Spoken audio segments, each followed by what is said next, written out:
stop reading the PMBOK guide for your PMP exam prep. There is a much easier way. Hello, I'm Cornelius Fichtner from PM PrepCast.com, and yes, you heard me right. I'm actually telling you to forget about the PMBOK guide for your PMP exam prep.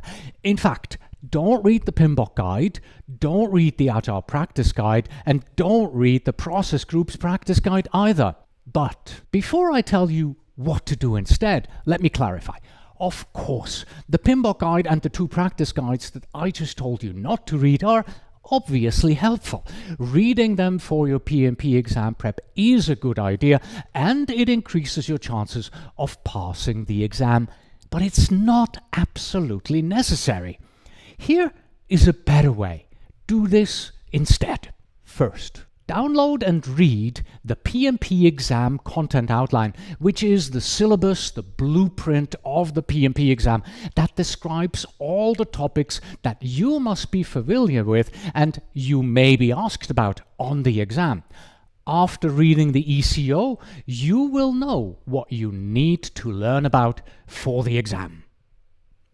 Second, PMR requires that you have at least 35 contact hours of training. So now you want to find a PMP exam prep course which is based on the blueprint from the exam content outline and then uses concepts from the PMBOK guide, the Agile Practice guide, and the Process Groups Practice guide to teach and prepare you for the exam.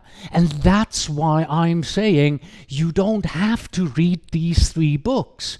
If you use a PMP exam prep course that teaches them to you, well, then you don't have to read them yourself. But we are not done yet, because third, you need a PMP exam simulator.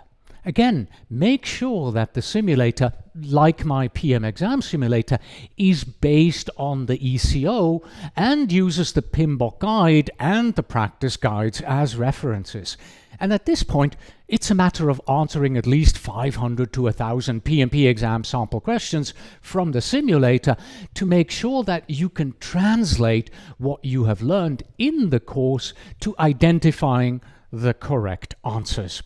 And for those questions where you chose the wrong answer, now that is the moment when you want to open up the PMBOK guide or the practice guides, but only to review that one particular very narrow topic where you made a mistake. In this way, your PMP exam prep course teaches you the concepts that you need from the guides. Your exam simulator makes sure that you can apply this knowledge to exam questions, and you use the guides to only read up on those areas where you made a mistake. Makes sense, right? So, put those guides aside, focus on your training course and simulator, and read up in the guides only when you have to. Until next time.